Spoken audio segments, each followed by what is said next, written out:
Premier dimanche de l'Avent, an de grâce 1347. Le vent glacial balayait les ruelles étroites de la ville de Reims, emportant avec lui les premiers flocons de neige de l'hiver à venir. Maître Conrad d'Orléans, artisan compagnon du maître de guilde Henri, se tenait près de la fenêtre de son humble demeure et observait la ville se préparer pour la période la plus sacrée de l'année. Son souffle formait une fine buée sur le verre froid, et ses doigts, engourdis par une journée entière de travail du métal, captaient la dernière chaleur du foyer dans le coin de la pièce. Déjà 4 semaines avant les fêtes, la ville commençait à se transformer. Conrad se souvenait des paroles de son grand-père qui lui racontait toujours que Noël n'était pas qu'un seul jour, mais toute une période de préparation, d'attente et de pénitence. L'Avent était le temps où l'on rappelait aux fidèles la double venue du Christ, sa naissance à Bethléem et son second avènement à la fin des temps. Les églises avaient changé leur parure, les ornements colorés et les nappes d'autel avaient disparu, remplacés par des tissus violets symbolisant la pénitence et l'attente. En cette période d'Avent, Conrad entendait chaque matin les cloches de la cathédrale Notre-Dame appelant les fidèles aux messes matinales de Rorat. Ces messes, célébrées avant l'aube à la lumière des cierges, étaient dédiées à la Vierge Marie. Conrad y assistait avec sa femme Gertrude et leurs 3 enfants, Jean, 12 ans, Agnès, 9 ans et Guillaume, 6 ans. Dans l'obscurité de la cathédrale, éclairée seulement par les flammes vacillantes de centaines de cierges, les chants latins semblaient toucher le ciel même. Gertrude respectait en cette période un jeûne strict. L'Avent était une période d'abstinence. Pas de viande les lundis, mercredis et vendredis, pas de réjouissance ni de danse. Conrad voyait sa femme s'agenouiller chaque soir devant le petit crucifix de bois dans leur chambre et prier à voix basse pour leur famille, pour la récolte de l'année prochaine, pour la santé des enfants et pour le salut de leurs âmes. Dans la ville circulait la rumeur d'une peste qui approchait et ravageait les provinces du Nord, et chaque mère priait pour que ce fléau épargne leur foyer. Les préparations pour les fêtes commençaient des semaines à l'avance. Gertrude, avec les autres femmes de leur quartier, se consacrait à la préparation du pain spécial. Au Moyen Âge, le pain était la base de la vie, et pendant Noël, il prenait une signification particulière, sacrée. Gertrude conservait soigneusement une partie de la pâte de la semaine précédente pour préparer la pâte levée des miches de Noël. Elle y ajoutait du miel, des épices précieuses que Conrad avait obtenues en échange de son travail de forge, et des fruits secs. Les enfants suivaient ces préparatifs avec impatience. Jean, en tant qu'aîné, aidait déjà son père à la forge et commençait à comprendre les responsabilités de la vie adulte. Agnès aidait sa mère aux travaux domestiques et apprenait à filer la laine au fuseau. Guillaume, le plus jeune, passait ses journées à jouer avec des figurines de bois que son père lui avait sculptées et à écouter les histoires de saints et de martyrs que lui racontait grand-mère Mathilde. Grand-mère Mathilde vivait avec la famille et était une bibliothèque vivante de traditions et de coutumes. Chaque soir, quand la famille se rassemblait autour du foyer, elle racontait des histoires sur la façon dont on célébrait Noël dans sa jeunesse. Elle se souvenait des hivers terribles où la neige atteignait les fenêtres des maisons, des temps de famine où les gens priaient Saint Nicolas pour un miracle, et des fêtes joyeuses où tout le village se rassemblait à l'église pour chanter les louanges du Christ nouveau-né. La fête de Saint Nicolas. Le 6 décembre, jour de la Saint-Nicolas, les enfants eurent un avant-goût de la joie de Noël. Jean, Agnès et Guillaume se réveillèrent le matin et trouvaient dans leurs sabots placés près de l'âtre des pommes, des noix et de petits gâteaux au miel. Guillaume jubilait de joie, mais Agnès remarqua que son frère aîné avait l'air pensif. « Mère, demanda Jean pendant la bouillie matinale, pourquoi Saint-Nicolas apporte-t-il des présents aux enfants ?» Gertrude posa sa cuillère de bois et s'assit à côté de son fils. « Saint-Nicolas était évêque dans les temps anciens, mon fils. Il vivait dans une terre loin à l'est, où régnaient les païens. C'était un homme de grande foi et d'encore plus grande bonté. On dit qu'un jour, il entendit parler d'un homme pauvre qui avait 3 filles. Cet homme était si pauvre qu'il n'avait pas de dot pour ses filles, et sans dot, elles ne pourraient se marier. Il risquait qu'elles soient vendues en esclavage ou à un sort encore pire. Les enfants écoutaient bouche bée. Même Conrad, qui connaissait l'histoire, interrompit son travail et écouta. Saint Nicolas apprit cette misère, continua Gertrude, et son cœur fut rempli de compassion. Mais il voulait aider en silence, car la vraie bonté ne cherche pas les louanges. Ainsi, la nuit, quand tous dormaient, il vint à la maison de l'homme pauvre. Par la fenêtre, il jeta un sac plein de pièces d'or. Ces pièces tombaient directement dans les bas que les filles avaient suspendus près du feu pour qu'ils sèchent. « Et c'est pourquoi nous mettons des cadeaux dans les sabots !» exclama Guillaume avec compréhension. « Exactement, sourit Gertrude. Saint Nicolas répéta cela encore 2 fois, une fois pour chaque fille. Quand l'homme pauvre découvrit ce qu'il s'était passé, il voulut remercier son bienfaiteur. Mais Saint Nicolas lui dit de remercier Dieu, pas lui, car il n'était qu'un instrument de l'amour de Dieu.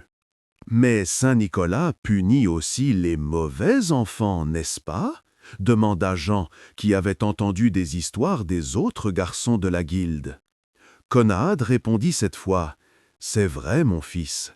Saint Nicolas apporte une récompense à ceux qui sont obéissants et diligents, mais ceux qui mentent, volent ou transgressent les commandements peuvent ne trouver dans leurs sabots que des verges. C'est un rappel que chaque acte a ses conséquences. » Ce jour-là était remarquable dans la ville pour une autre raison. Sur la place devant la cathédrale se tenait une représentation. Un groupe de comédiens ambulants, que le conseil municipal n'autorisait à jouer qu'1 fois par an, présentait un mystère sur Saint Nicolas. Conrad emmena toute la famille voir ce spectacle rare. La place était bondée. Les bourgeois, dans leurs épais manteaux de laine, se tenaient côte à côte avec des simples artisans et des mendiants. Tous étaient venus voir l'histoire miraculeuse du Saint-Évêque. Les comédiens, vêtus de costumes cousus dans une toile grossière et teints avec des pigments naturels, jouaient des scènes de la vie du saint. Un comédien qui représentait Saint Nicolas portait une fausse barbe blanche en laine de mouton et tenait une crosse épiscopale sculptée dans le bois. La représentation commença par une scène où Saint Nicolas sauvait 3 marins dans une tempête. Les comédiens simulaient les vagues avec un morceau de tissu bleu qu'ils agitaient de haut en bas, tandis que les marins faisaient semblant de se noyer. Quand Saint Nicolas leva les mains pour prier, la tempête cessa soudainement et les marins furent sauvés. La foule applaudit et acclama. Guillaume était assis sur les épaules de son père et regardait le spectacle avec émerveillement. Pour lui, ce théâtre était une fenêtre sur un autre monde, où les miracles étaient possibles et où la bonté triomphait toujours du mal. Après la représentation, la famille rentra chez elle par les ruelles ombragées. Le soleil se couchait déjà, et la fumée des feux du soir s'élevait des cheminées des maisons. De certaines maisons, on entendait des chants, les familles se préparaient pour les prières du soir. Le solstice d'hiver et Sainte Lucie. Alors que l'Avent s'approfondissait, les jours devenaient de plus en plus courts et les nuits de plus en plus longues. Le 13 décembre, jour de la Sainte Lucie, l'obscurité atteignit son apogée. Ce jour avait une signification particulière dans les régions nordiques, d'où venait la mère de Conrad. Elle leur racontait des histoires sur Sainte Lucie, martyre de Syracuse, qui préféra accepter la mort plutôt que de trahir sa foi. Lucie signifie « lumière », racontait grand-mère Mathilde aux enfants près du foyer. Dans la nuit la plus longue de l'année, Sainte Lucie nous rappelle que même dans les ténèbres les plus profondes, la lumière de la foi est présente. On dit qu'elle avait des yeux si beaux qu'un noble païen tomba amoureux d'elle. Mais Lucie était promise au Christ et le refusa. De rage, cet homme la dénonça comme chrétienne. « Que s'est-il passé ensuite ?» demanda Guillaume, dont les yeux brillaient à la lumière du feu. « Quand les soldats vinrent l'arrêter, continua grand-mère, ils ne purent la bouger de place, bien qu'elle ne fût qu'une faible jeune fille. Ils l'attachèrent à des bœufs, mais même eux ne parvinrent pas à la déplacer. Le juge païen fut si furieux qu'il ordonna qu'on lui arrache les yeux. Mais un miracle se produisit. Lucie ne perdit pas la vue.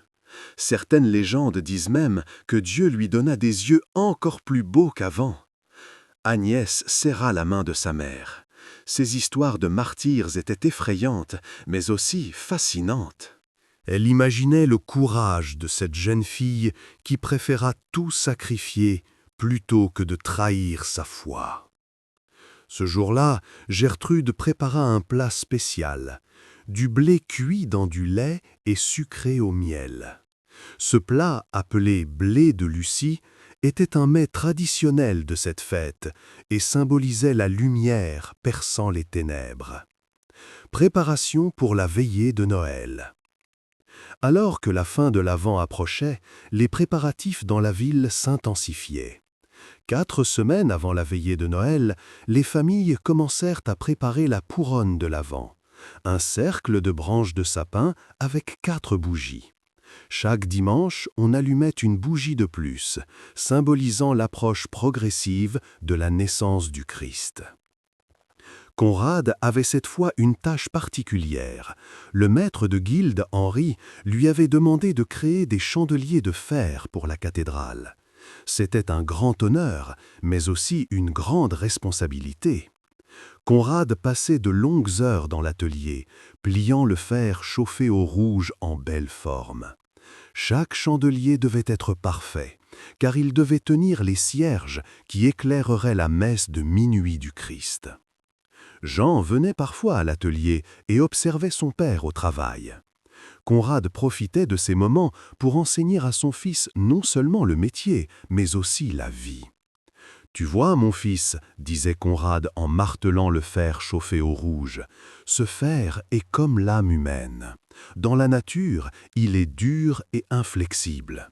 Mais quand il est purifié par le feu et façonné par une main patiente, il peut devenir quelque chose de beau et d'utile. Ainsi, nos âmes doivent être purifiées par le feu des épreuves et façonnées par la main de Dieu. » Jean acquiesça et essaya de se souvenir des paroles de son père. Il savait qu'un jour il reprendrait l'atelier de forge et ses leçons seraient inestimables. À la maison, Gertrude continuait les préparatifs. 1 semaine avant la veillée de Noël, elle commença à cuire les pains de Noël. Ces pains n'étaient pas ordinaires. Chacun était soigneusement décoré de symboles de foi. Sur certains, elle gravait une croix. Sur d'autres, une étoile à 8 branches, représentant l'étoile de Bethléem. Sur d'autres encore, elle formait une colombe, symbolisant le Saint-Esprit. Quand le pain était prêt, Gertrude l'apportait à l'église pour qu'il soit béni par le prêtre. Ce pain béni serait ensuite partagé entre la famille le soir de Noël et de petits morceaux seraient conservés toute l'année comme protection contre le malheur. Agnès aidait sa mère dans une autre préparation, la couture de nouveaux vêtements pour toute la famille. Chaque membre de la famille devait recevoir à Noël au moins un nouveau vêtement. Pour Conrad, c'était une nouvelle chemise de lin. Pour Jean, de nouvelles choses de laine. Pour Guillaume, une petite veste de drap grossier. Pour Agnès elle-même, Gertrude cousait une nouvelle jupe en toile teinte en bleu. « Pourquoi devons-nous avoir tout neuf à Noël ?» demanda Agnès en enfilant un fil dans l'aiguille. « Les nouveaux vêtements symbolisent un nouveau départ » expliqua Gertrude. Quand le Christ est né, il a apporté au monde un nouveau départ, un nouvel espoir. Quand nous mettons de nouveaux habits pour les fêtes, nous nous rappelons que nous aussi pouvons recommencer, purifiés de nos péchés. Vigile de la veillée de Noël. Le 23 décembre, on sentait dans la ville la tension de l'attente. Les boutiques de la halle marchande étaient pleines de gens faisant leurs derniers achats. Les poissons qui nageaient dans les cuves de bois étaient rapidement épuisés. Le soir de Noël était un jeûne strict et la seule viande autorisée était le poisson. Conrad se rendit au marché tôt le matin et fit la queue longtemps pour acheter une carpe pour le repas. Quand ce fut enfin son tour, il paya le pêcheur 2 pièces d'argent et porta soigneusement le poisson chez lui dans un récipient de bois rempli d'eau. Gertrude passa toute la journée à cuisiner. Outre la carpe, elle préparait aussi une soupe épaisse de différentes sortes de céréales qu'elle appelait koutia. Cette soupe était une ancienne tradition que sa grand-mère avait apportée de l'Est. Dans la soupe, il fallait du blé, du pavot, du miel et du lait. Chaque ingrédient avait sa signification symbolique. Pendant la journée, des paysans des villages environnants commencèrent à arriver en ville. La veillée de Noël était si importante que même les serfs les plus pauvres essayaient de venir en ville pour pouvoir visiter la cathédrale et assister à la messe de minuit. La ville était pleine de visages inconnus, de voix parlant différents dialectes et d'odeurs de foin et de bétail. Conrad veillait à ce que les portes de leur maison soient bien sécurisées. Même en cette période sacrée, il y avait des voleurs et des brigands qui profitaient de la confusion pour commettre leurs crimes. Le soir, avant la veillée de Noël, toute la famille se réunit pour la prière du soir. Grand-mère Mathilde conduisit la prière du rosaire, et tous se joignirent à elle, leurs voix se fondant dans la répétition rythmique des prières. Guillaume, fatigué par l'excitation de la journée, s'endormit presque pendant la prière, mais Agnès lui donna un coup de coude dans les côtes et le réveilla. Après la prière, grand-mère raconta la dernière histoire avant la veillée de Noël, l'histoire d'Hérode et du massacre des innocents. Quand le Christ naquit, commença-t-elle de sa voix rauque, le roi Hérode apprit des mages venus d'Orient qu'un nouveau roi était né. Hérode était un homme mauvais, plein d'orgueil et de peur. Il craignait que cet enfant ne lui prenne son trône. Alors il donna un ordre cruel. Tous les garçons de moins de 2 ans à Bethléem et dans les environs devaient être tués.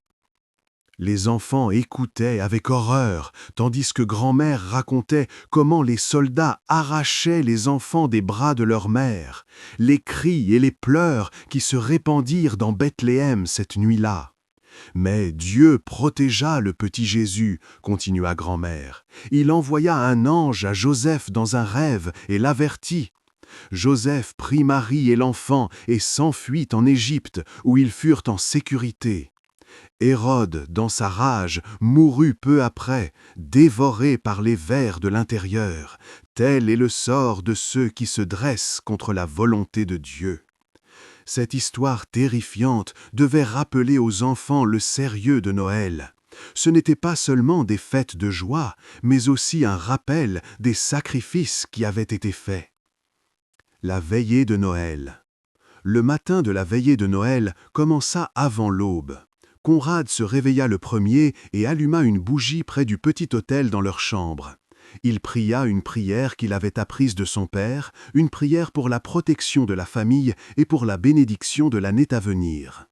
Bientôt, Gertrude et les enfants se réveillèrent aussi. Toute la famille observait un jeûne strict.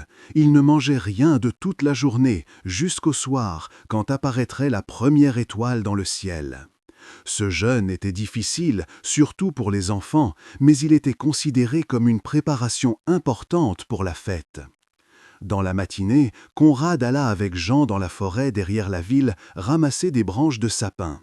Ils utiliseraient ces branches pour décorer la maison. En même temps, ils choisissèrent un petit arbre qu'ils installeraient dans le coin de leur pièce principale. Cette coutume n'était pas encore répandue partout, mais certaines familles commençaient à l'adopter. Dans la forêt régnait le silence et le calme. La neige couvrait le sol comme une couverture blanche, et les arbres se dressaient comme des gardes silencieux. Jean marchait derrière son père et ramassait les plus petites branches. « Père, demanda Jean après un moment, est-ce vrai ce que dit Marc du Moulin, qu'à minuit la veille de Noël, les animaux peuvent parler ?» Conrad sourit. « Il y a beaucoup d'histoires sur les miracles qui se produisent la veille de Noël, mon fils. On dit qu'au moment de la naissance du Christ, les cieux s'ouvrent et les anges chantent. On dit aussi que les animaux qui étaient dans la crèche avec le Christ ont reçu le don de la parole pour un bref instant chaque année, afin de pouvoir célébrer sa naissance. « Mais est-ce vrai ?» insista Jean. Conrad s'arrêta et posa sa main sur l'épaule de son fils. « La vérité, mon fils, n'est pas toujours ce que nous pouvons voir ou entendre. La vérité est que Dieu s'est fait homme, est né comme un enfant sans défense dans une étable parmi les animaux. C'est le plus grand miracle de tous. Que les animaux parlent ou non, c'est moins important que cette grande vérité. » Jean acquiesça, bien qu'il ne fût pas complètement satisfait de la réponse. Il aurait aimé se glisser dans l'étable la nuit et écouter si les chèvres et les vaches parlaient vraiment. Quand ils rentrèrent à la maison avec une brassée de branches de sapin, ils trouvèrent Gertrude et Agnès en train de décorer la pièce. Elles avaient suspendu des branches de houx avec des baies rouges au-dessus des portes et des fenêtres. Ces baies symbolisaient le sang du Christ et rappelaient que même si nous célébrons sa naissance, nous ne devons pas oublier son sacrifice sur la croix. Grand-mère Mathilde était assise près du foyer et gravait des motifs dans des pommes. Ces pommes furent ensuite suspendues au sapin avec des noix enrobées de papier doré et de petites bougies. Quand le soleil commença à descendre vers l'horizon, la tension dans la maison augmenta. Guillaume courait sans cesse à la fenêtre et regardait le ciel, attendant la première étoile. « Pas encore, Guillaume, lui disait Gertrude, sois patient. La première étoile viendra quand ce sera le moment. » Conrad utilisa ses dernières heures avant le repas pour ranger la maison. Il nettoya le foyer et prépara du bois frais pour le feu. Sur la table, il étendit une nappe blanche propre que Gertrude avait préparée toute l'année. Sous la nappe, ils mirent un peu de foin, rappel de la crèche dans laquelle était né le Christ. Quand le soleil se coucha enfin et que le ciel s'assombrit, Guillaume s'écria « Là, je la vois, la première étoile !» Tous se rassemblèrent près de la fenêtre, et effectivement, dans le ciel oriental brillait une étoile lumineuse. C'était Vénus, l'étoile du soir, mais pour eux, c'était l'étoile de Bethléem qui avait guidé les mages vers le Christ. Gertrude alluma les bougies sur la table. Il y en avait 12, une pour chaque apôtre. Leur lumière se reflétait dans les yeux des enfants et créait une atmosphère chaleureuse et intime. « Prions, dit Conrad, et tous s'agenouillèrent. Ils prièrent le Notre Père et le Je vous salue Marie, puis une prière spéciale pour les membres décédés de la famille. Conrad se souvenait de son père, mort il y a 3 ans d'une pneumonie, et Gertrude de sa mère, qu'elle se rappelait à peine. Après la prière, commença le repas. Le premier plat était la koutia, cette soupe symbolique de céréales. Chaque membre de la famille devait en manger au moins 3 cuillères pour s'assurer la prospérité dans la nouvelle année. Puis venait la carpe, cuite avec des herbes et servie avec du pain noir.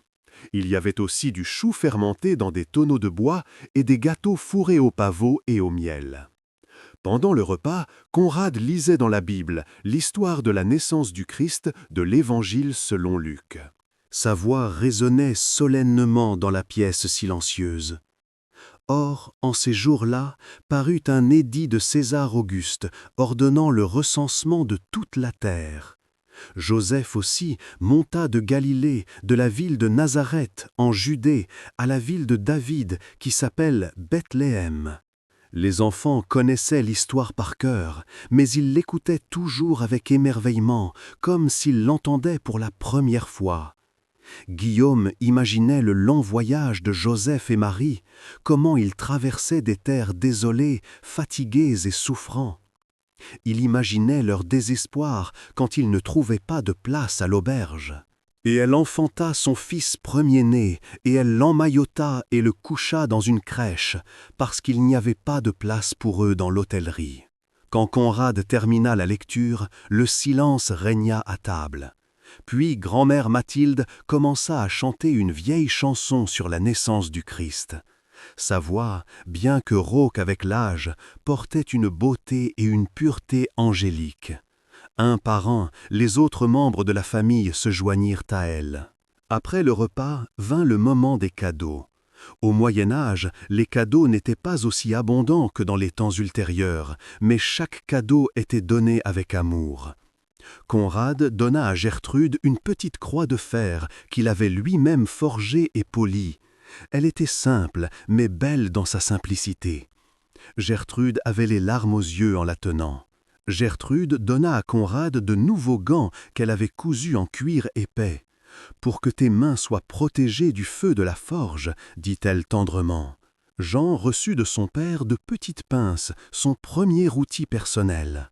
Cela signifiait qu'il était considéré comme un véritable apprenti du métier. Agnès reçut de sa mère son propre fuseau en bois lisse, décoré de motifs floraux sculptés. Maintenant, elle pouvait contribuer par le filage à l'économie familiale. Guillaume reçut un cheval de bois que Conrad avait sculpté pendant ses moments libres.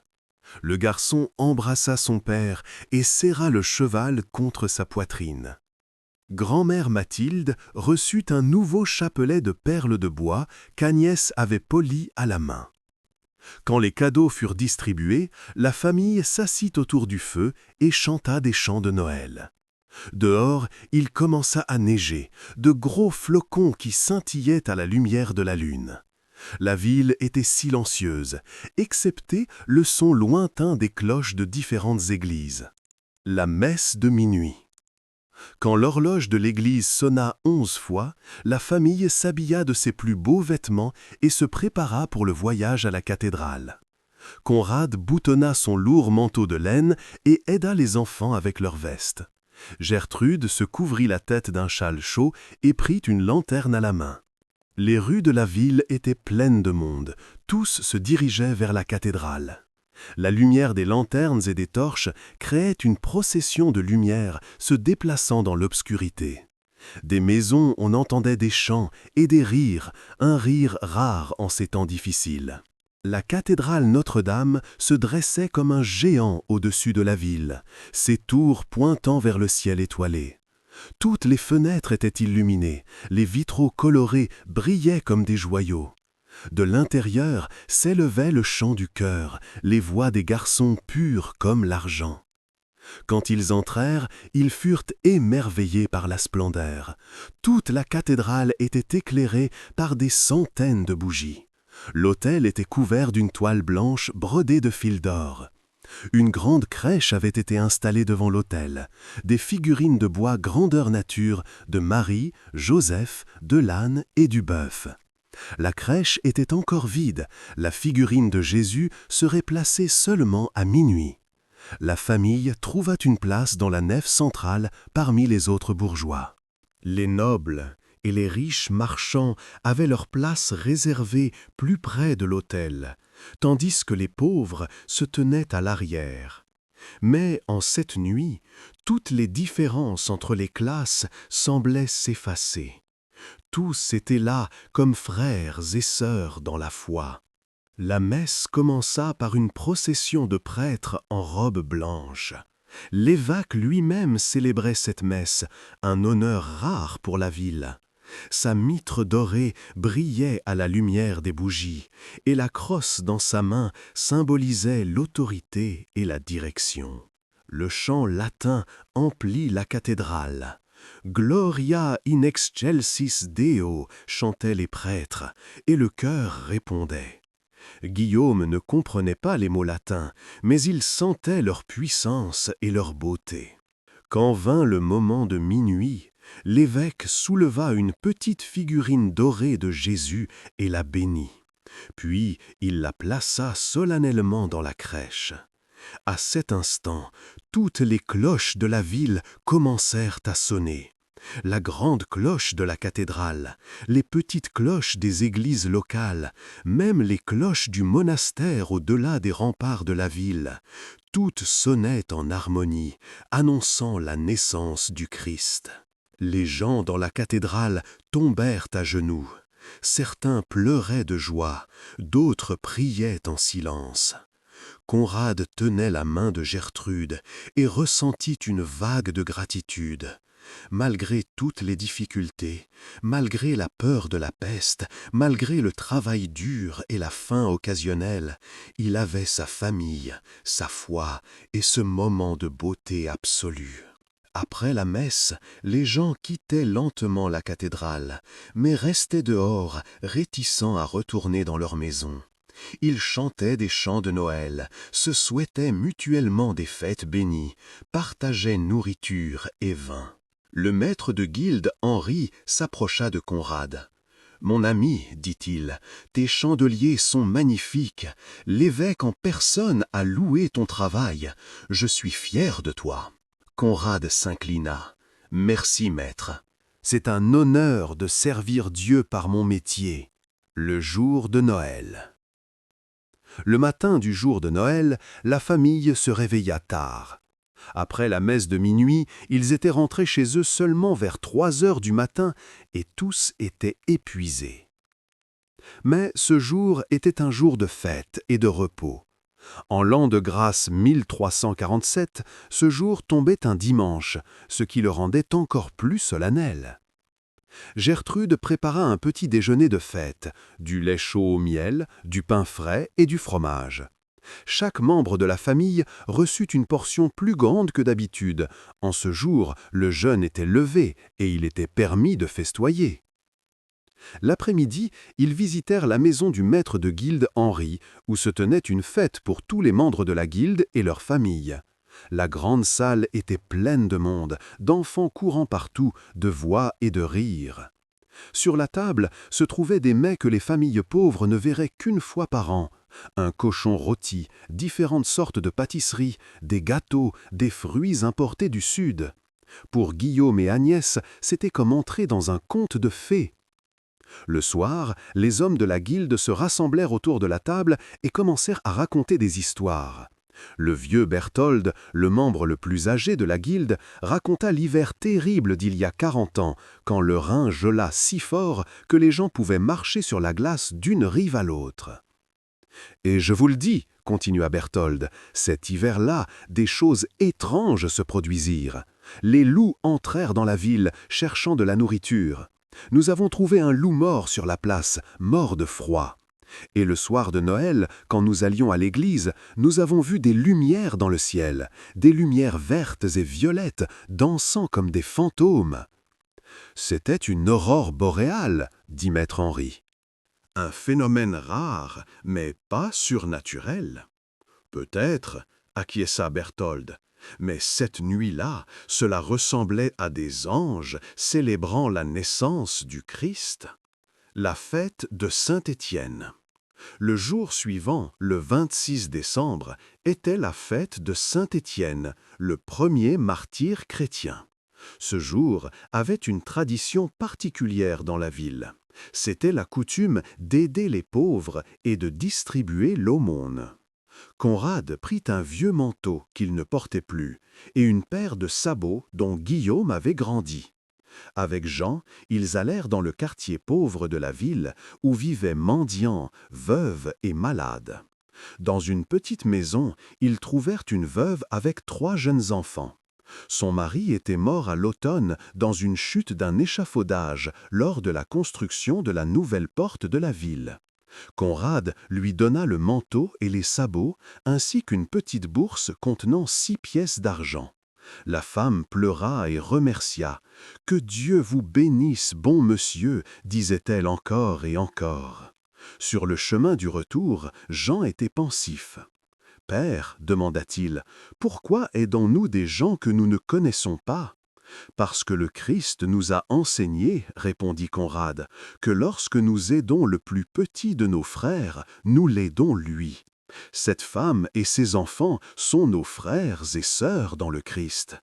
Comment pouvons-nous célébrer sa naissance et ignorer leur souffrance?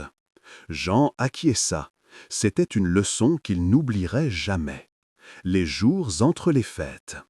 Les jours entre Noël et le Nouvel An étaient un temps de mi-fête. Les familles mangeaient toujours mieux que d'habitude, mais retournaient déjà à leurs activités habituelles. Conrad retourna à la forge, Gertrude aux travaux domestiques. Les enfants profitèrent de ces jours pour jouer. Guillaume avec son nouveau cheval de bois et Agnès avec d'autres filles du quartier jouaient à la naissance du Christ, dramatisant l'histoire qu'ils connaissaient si bien. Jean passait plus de temps à la forge, apprenant de son père. Conrad lui montra comment reconnaître la qualité du fer, comment déterminer la bonne température de l'enclume, comment tenir le marteau d'une main et les pinces de l'autre. Le métier, expliquait Conrad, n'est pas seulement une question de force des mains, mais de patience de l'esprit. Tu dois connaître ton matériau, le respecter. Le fer a sa propre nature. Quand tu le forces à faire quelque chose pour lequel il n'est pas prêt, il se brise. Mais quand tu travailles avec lui en harmonie, il peut devenir n'importe quoi, une épée, une charrue, une ancre de navire. Les soirs, la famille les passait ensemble près du foyer.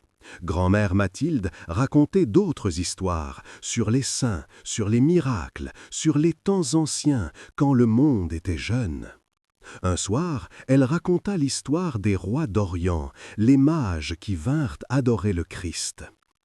C'étaient des sages de terres lointaines, commença-t-elle, où le soleil brille différemment et les étoiles ont d'autres noms.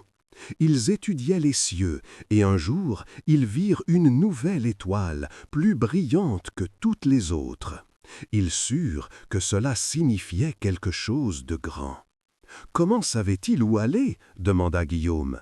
« L'étoile les guidait, » répondit grand-mère. « Ils voyagèrent pendant des mois, à travers des déserts et des montagnes, à travers des rivières et des forêts. Et tout le temps, l'étoile brillait devant eux. Quand ils arrivèrent à Jérusalem, ils demandèrent « Où est celui qui est né roi des Juifs? Nous avons vu son étoile en Orient et nous sommes venus l'adorer. » « Et c'est le moment où Hérode apprit l'existence du Christ ?» demanda Jean. « Exactement, » confirma grand-mère. Hérode était rusé.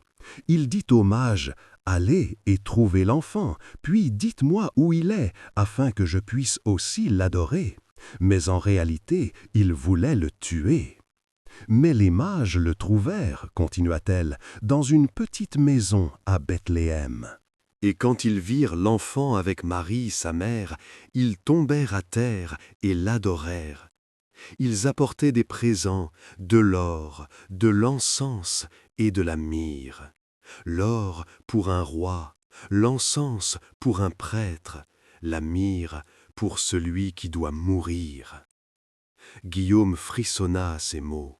Bien qu'il fût petit, il comprenait que l'histoire de la naissance du Christ était aussi le début de l'histoire de sa mort. Mais un ange avertit les mages dans un rêve, termina grand-mère, de ne pas retourner vers Hérode. Alors ils retournèrent dans leur pays par un autre chemin. Saint-Sylvestre et Nouvel An. Le dernier jour de l'année, fête de Saint-Sylvestre, était un jour de réflexion et de préparation.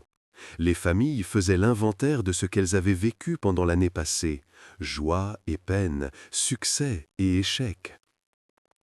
Conrad était assis à la table et dans un petit cahier de papier qu'il avait obtenu du scribe de la ville, il faisait ses comptes.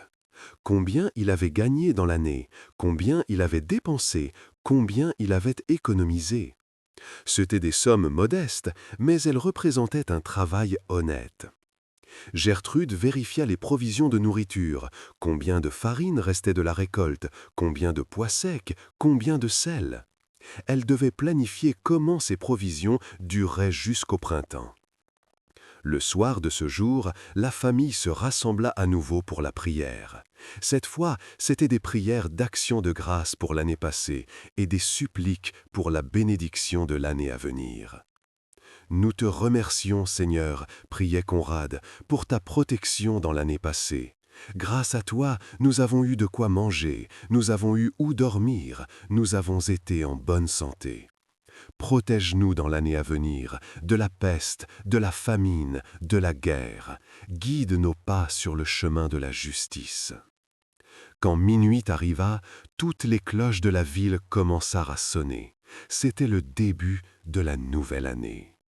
Les gens sortaient dans les rues, se souhaitaient mutuellement « Bonne année » et « Que Dieu vous bénisse ». La fête de l'Épiphanie. Le 6 janvier, fête de l'Épiphanie, également connue comme la fête des rois mages, culminait la saison de Noël. Ce jour rappelait l'arrivée des mages d'Orient auprès du Christ. À la cathédrale se tenait une messe solennelle, durant laquelle étaient bénis la craie, l'eau et l'encens. Après la messe, chaque famille rentrait chez elle avec un petit morceau de craie consacré. Conrad prit cette craie et, au-dessus de la porte de leur maison, écrivit « C plus M plus B plus 1348 ». Ces lettres représentaient Gaspard, Melchior et Balthazar, les noms traditionnels des trois rois. Cela pouvait aussi signifier la phrase latine « Christus mansionem benedicat », que le Christ bénisse cette maison. Cette inscription devait protéger la maison toute l'année contre les mauvais esprits, les maladies et le malheur. Le soir de ce jour se tenait la dernière grande fête de la saison de Noël. Les familles se rassemblaient et mangeaient un gâteau traditionnel appelé « galette des rois ». À l'intérieur d'un des gâteaux était cachée une fève. Celui qui la trouvait était proclamé roi de la soirée et recevait une couronne de papier. Guillaume eut de la chance. Dans son morceau de gâteau, il trouva la fève. Avec de grands cris de joie, les autres enfants le proclamèrent roi et le firent asseoir sur la chaise la plus haute. Le garçon se sentait important et fier, même si son règne ne durait qu'une soirée. Épilogue. Les bougies qui brûlent. Quand la saison de Noël se termina et que la vie revint à la normale, la famille de Conrad d'Orléans portait avec elle les souvenirs de ces jours saints. La neige continuait de tomber, le froid serrait toujours la ville dans son étreinte glacée, mais dans les cœurs des gens brûlait la chaleur de la foi et de l'espérance. Dans les mois qui suivirent, des temps difficiles arrivèrent. La peste dont on chuchotait arriva effectivement dans la ville au printemps. Beaucoup de gens moururent, y compris grand-mère Mathilde.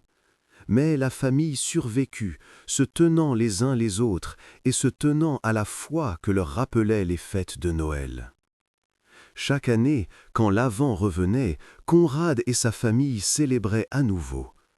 Les enfants grandirent, Jean devint lui-même maître de guilde, Agnès épousa le fils du boulanger, Guillaume devint scribe au conseil de la ville.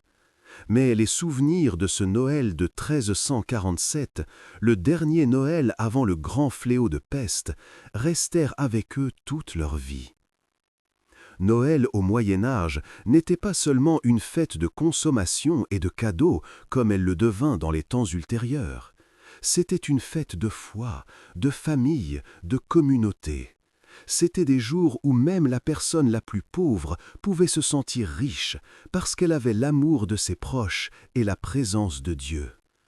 Et quand Conrad, à la fin de sa vie, vieil homme aux cheveux blancs et au dos voûté par des décennies de travail à l'enclume, était assis près du foyer et écoutait ses petits-enfants chanter des chants de Noël, il fermait les yeux et retournait en mémoire à ce Noël d'il y a si longtemps. Il revoyait sa jeune femme Gertrude décorant la maison de branches de sapin. Il entendait à nouveau la voix de sa grand-mère racontant des histoires. Il sentait à nouveau la petite main de son fils Guillaume tenant le cheval de bois. Et il comprit que ce Noël, avec sa simplicité et sa profondeur, avec sa foi et son amour, avait été le véritable cadeau. Un cadeau qu'aucune peste, aucune guerre, aucune mort ne pouvait prendre. Les bougies brûlaient toujours dans son cœur, comme elles brûlaient en ce soir de Noël il y a tant d'années, lui rappelant que la lumière est venue dans le monde et que les ténèbres ne l'ont pas vaincu.